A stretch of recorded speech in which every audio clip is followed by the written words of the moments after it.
before we dive into the 4 fights, I do want to ask you, I know last time we chatted, you have nothing lined up yet for the UFC. I know that, but you are really on a nice run here. You've got a 5-fight win streak, 2 in the UFC. You've got one over Billy Quarantillo here, a tough opponent, 5 finishes. I mean, is there any particular guy that, or maybe a short list of guys that you're kind of maybe targeting or looking for, or you're just saying, UFC, come to me, I'm taking it?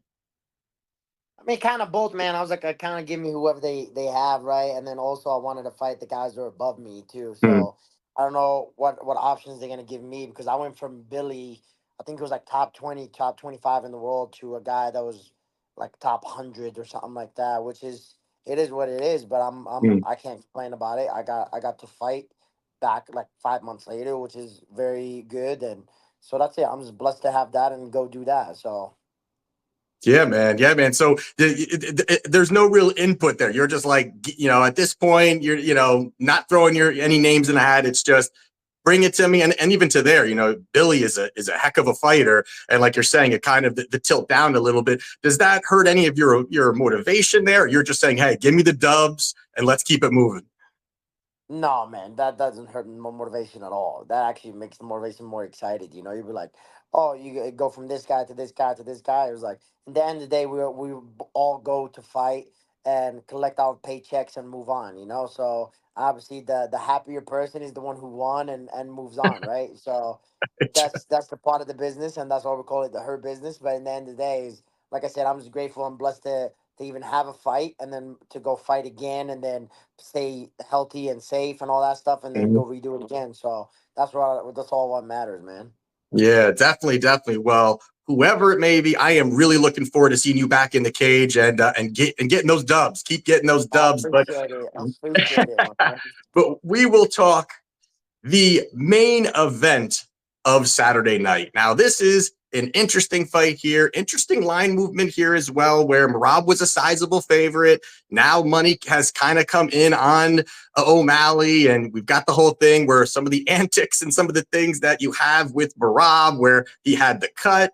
They're talking about staff. There's all these rumors and things going on, and money has consistently come in on O'Malley. And we've got the whole grappler versus striker matchup here. So it's going to be interesting to see who can implement their game plan here. So what do you see here? Who do you think is going to come out victorious on Saturday night in the main event? Man, it's a tough one, man. I really do think Sean is gonna come up on top of this matchup. Just a few reasons, man. I think obviously he's too accurate. He's a lot accurate. I think he's like I'm I think he's number one, the most accuracy strikes He's in up there. the division. Yeah. So I mean, you got to give it the opponents he fought before though. So kind of like what Mhm. was it that Chris, the guy with the Oh, mohawk, green mohawk. yeah. So like there's some opponents that he fought. You're like, okay, like you can make some high numbers as well in that one. But his striking Sure. is pretty smooth though. So you can't forgive that. And I think Marab fights more of just cardio and just like pace. There is not a lot of technique, if that makes any sense. Mhm. So that's how I feel about it, and I feel like more of he's a lot better in the cage than outside. That's just my thing. He's more of a grappler in the cage than outside. But I don't think I've seen Sean in the cage that much at all. Like not really. Not a lot of people got to hold him down in there. Mhm. So I just think his striking is gonna come up on top. Do you think that Merab gets him down at all? Or are you thinking that he can just defend, get that footwork going? Because I feel like if he does take him down, depending where they are and up against the cage, those kinds of things, but it's going to be tough, I think. So, I mean, do you think he's going to get him down, or do you think he can kind of play that distance management game? But the problem with that is, I don't think like Marab's fights all been take down, everybody gets up and then takes them down again. There's Mhm. never a hold in position. It's not like, oh, we got Khabib, we got Islam, we got like these guys. You know what I mean? So it's like you gotta look. You take that into consideration. You're like, okay, like a lot of people do get up with him, but you do not want a striker to get up and really find that momentum going. So I think I'm still Should I see a takedown? Yeah, I'll say that. Like if I had to put my money on a takedown happening, I see it potentially. But also, Aljamain couldn't get it done, Mhm. so that could be a thing too. But I think I'll still stick with Sean in this one. Yeah, I mean, one of the things that really sticks out for me in this was one that, to your point, I mean, without a doubt, O'Malley is just high level striker. I mean, his distance management, and even to what you're saying, what he did against Aljo, I kind of thought Aljo would find a little bit more success. And, that step back right was, I mean, a thing of beauty, the way he perfectly landed it, dropped him, those kinds of things. But the one red flag to me on the O'Malley side is the fact that Peter Yan's a great fighter, but Peter Yan goes out there and gets 6 takedowns in 3 rounds. And it was close. It was debatable. I mean, you did have, Sean landing a little bit more, but you had the control time. So there's all those things kind of going on. But either way, it was a close fight. It was a very, very close fight. Arguably lost that fight, but he really hasn't had to face, in my opinion, really a pure wrestler, a guy that is going to sell out for takedowns, going to be pushing it for 15, well, now 25 minutes and really going at it. And you kind of go back, even, the only guys that he really fought were doing that were Andre Sukumtov, which was back in 2018, where he was 4 for 7 on takedowns on Sean O'Malley. Now, obviously, that's a long time ago, but the Peter Yan, I think, does offer a path here for Merab to really push that pace. Like you're saying, that cardio. I'm not sure if over the 25 minutes he really has that opportunity to really kind of get that distance, utilize his striking. And it's going to be very hard to utilize your striking when you're on your back or just defending. And it may not be a pretty win for Merab if he gets the job done. It may just be positional. It may be banking rounds. It may be kind of, that kind of thing, getting that control time. But I do think he's able to do it. Plus, he was able to get 11 takedowns on Peter Yan. So Merab actually went out there and out-wrestled the guy that out-wrestled, Sean O'Malley. Now, that's MMA math. That doesn't work that way. But I got to go here with Merab. I think that Merab is the guy here. I think it's a bad stylistic matchup, and I got to go him. Plus, now we're talking plus money on a guy with a very open path here. And yes, Merab is a guy that can get clipped. He can be wobbled. He can be, what I mean? There are those things, but he's only been knocked down once in the UFC out of his 12 fights. So it's not that he's getting dropped a lot. I just think he goes in guns blazing, and there is that opportunity for O'Malley, but I got to go with Merab in this spot, man. I got to go. Oh, you went with the opposite. I like that. We're starting off. We're squaring up on the first one. We're squaring up on the first one. I like that. All right. So the next one here we will be talking about will be Alexa Grasso. She is minus 140. And wow. And that's one thing here too, that it's been interesting that you got Shevchenko here, who really has been a world beater. I mean, out of her last 12 UFC fights, 11 were title fights. I mean, she has literally fought the who's who of the division here. So this is a spot where you do see the first fight. Valentina looked like she was having a lot of success, made one mistake. Credit to, Alexa. She goes out there, gets the take or gets, I guess, that kind of weird kind of takedown situation, latches into submission. Second time, very, very close fight. Some argue that Val won that second one, but was a draw. So how do you see this one going down here in the co-main event? I think it all depends on how everybody's game plan, the new game plan, gonna be. Because I feel like Alexa is more pressure heavy a little bit, which kind of opens her up a little bit more of getting hit a little bit more. But I don't know if the pressure of fighting in the Mexican Independence Day, you got all the Mexican fighters, you got teammates, you got all this stuff. So I don't know how that's gonna be an effective on, because some guys or girls thrive on that, right? They thrive on that energy and stuff like that. So I don't know how that's gonna look in that part. So I'm excited to see how they do that. But I hate to see Alexa lose, because she's such a sweetheart, bro. Like she's not like she don't nothing. But if Shevchenko shows up like the Shevchenko we know in the first fight, I think she wins this fight. Yeah, and that's the thing here. And literally, that was my first point. What you were saying was that forward pressure of Grasso and the volume is just, I mean, she will go in there and she will cut that In distance. style, baby. And she, yeah, right.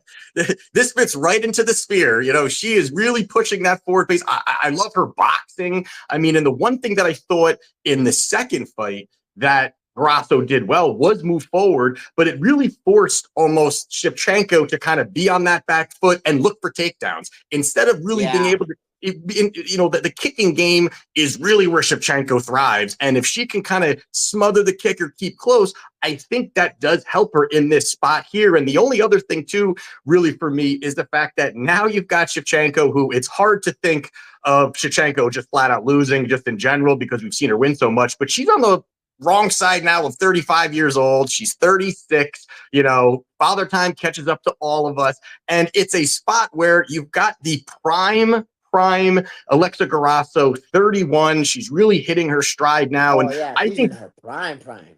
that brought, and that's what for me it's a tough spot for it's almost like a changing of the guard. And I like how well I thought Grasso really elevated in that second fight. I mean, she really looked a lot more comfortable. She was I mean, that's stuff that was going on in that fight you don't see really with Shevchenko at all. The way that she was able to kind of move forward and really land on her. But I think the other part here is that even if there's takedowns, you know, I like what Grasso's doing on the ground. I think that she continues to elevate that. You see, she's got great transition. She's really good at scrambling, you know, submission hunting, and there's a lot of things that she does well here. So if this was maybe a couple years ago, I would think Shevchenko, but I am going to go the other side here on Alexa Grasso. Let's go. This is 2 for 2. Okay.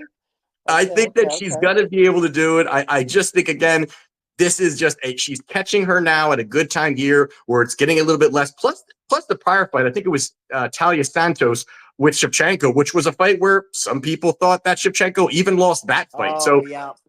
you know, it almost seems like that fight.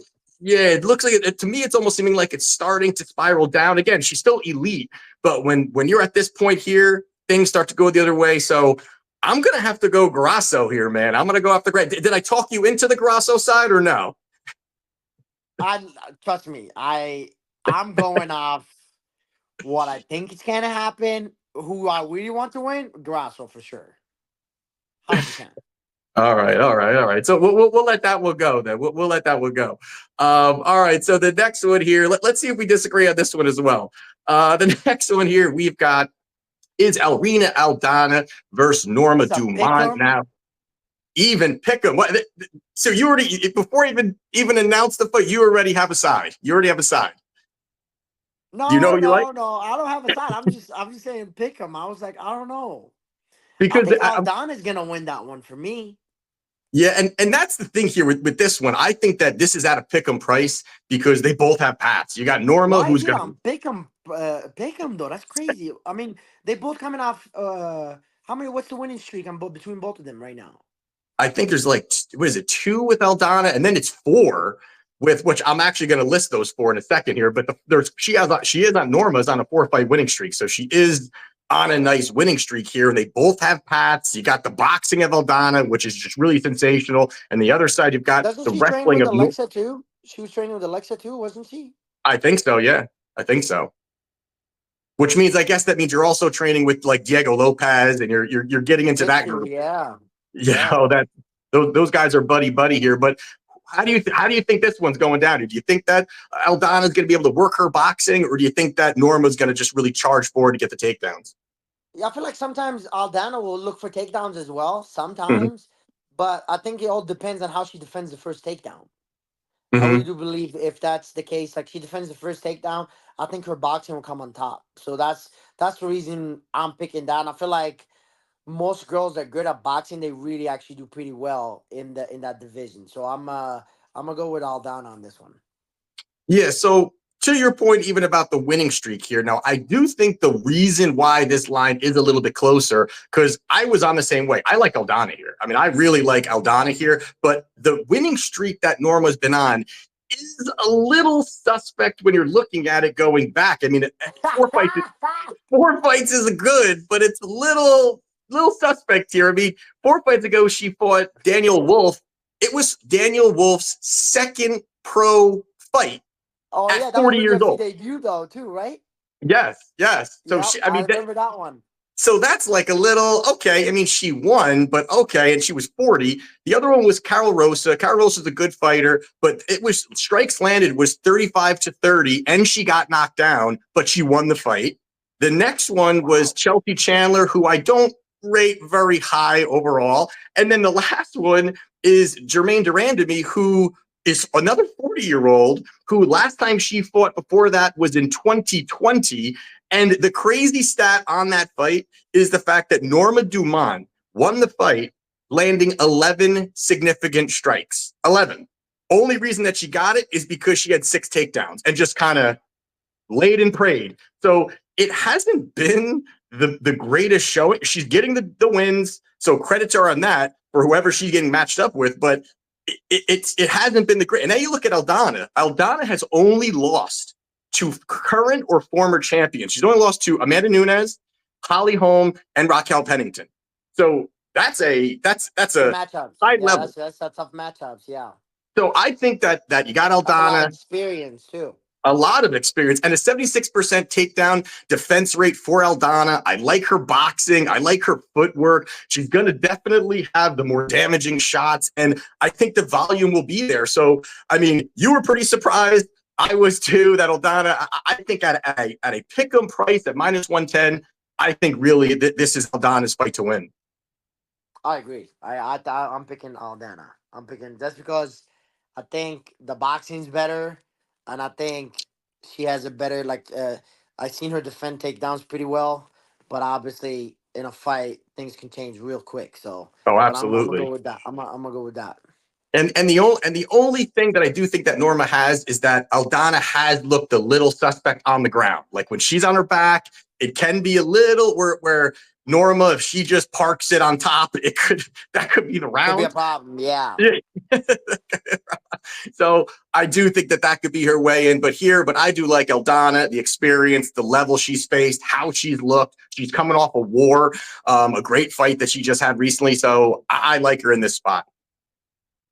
And then the last one here we will be talking about, we can quickly go over this one here, will be Ronaldo Rodriguez versus O'Day Osbourne here. Now you've got Rodriguez -140, O'Day +115. +115. You got Ronaldo here. He is Ronaldo. He is 25-16-2, coming off a win over Dennis Bondar. Great win for him. And you've got O'Day hitting a little bit of a rough patch, 1-3 out of his last 4. How do you think this one goes down here in the undercard? Yeah, I don't know, man. Like I said, I love O'Day. He's a great guy, but I think they're kind of feeding him to the wolves. I don't know. That's my kind of thing. So I don't. I hope he comes up on top, and I hope he kind of gets to something streak going. But Right. yeah, I don't know. I think that guy has a. He's on a heater right now. So I don't. And it's his Mexican Independence Day, bro. I'm telling you, some of those Mexicans, bro. Good luck trying to break those guys, bro. Oh my god. Like you have to be like either a high IQ or a very, very technical guy. So that's the only way to beat those or the body. Right. That's the only way, bro. But I don't know, man. I'm going with Rolando Rodriguez in this one. So this one here, I mean, I am going to go the other way here. It wouldn't be right if I agreed with you, right? It wouldn't be. I But know. That's why I kind of feel bad about these. That's why I don't like. I like pick him because I'm like, I was like, man, I met this guy in Vegas. I known him, so I was like, he's one of the nicest guys you would ever meet. Is like chill, and I was like, Alexa Grasso's the same way. I never met her, but I just seen the interviews and stuff oh like that, yeah, and I was yeah. like, man, she's such a sweetheart, and I'm like the same way, and I was like. Well, man, wow, man, why you gotta put me in this position, So I want my boy. I want my boy to win for sure, and I hope he wins. But he is, I mean, to your point of what you're saying, I mean, Rodriguez is tough. I mean, this guy is a bull. I mean, if he gets you down high level jujitsu, I mean, the guy can move forward and do a lot of great things, be aggressive. The only thing that I do think there could be an opportunity here for O'Day is I do like his 8-inch reach advantage. And I like the fact that Oh, damn, he has that much? this isn't going to be in the Apex cage, which this is in the Apex. he could bulldoze forward maybe a little bit, less space to work and those kinds of things. But I think O'Day is explosive. He does have power. He has his own flaws. There are things that he does that he can make mistakes in there, which can open up things, I think, for Rodriguez. But I do like the little bit of plus money you can get here. I think he's going to have the faster hands, better combinations, and that 8-inch reach advantage if he uses it, and is able to use it, I should say. And Rodriguez isn't just crashing the pocket. I think that he can find some success there. So I'm going to be going O'Day here, man. I'm going to go in. Could I talk you out of that one? Could I talk you out of? Okay. 3 for 3. Okay. 3 out of 4. Okay. We agreed with 1. Okay. I like that.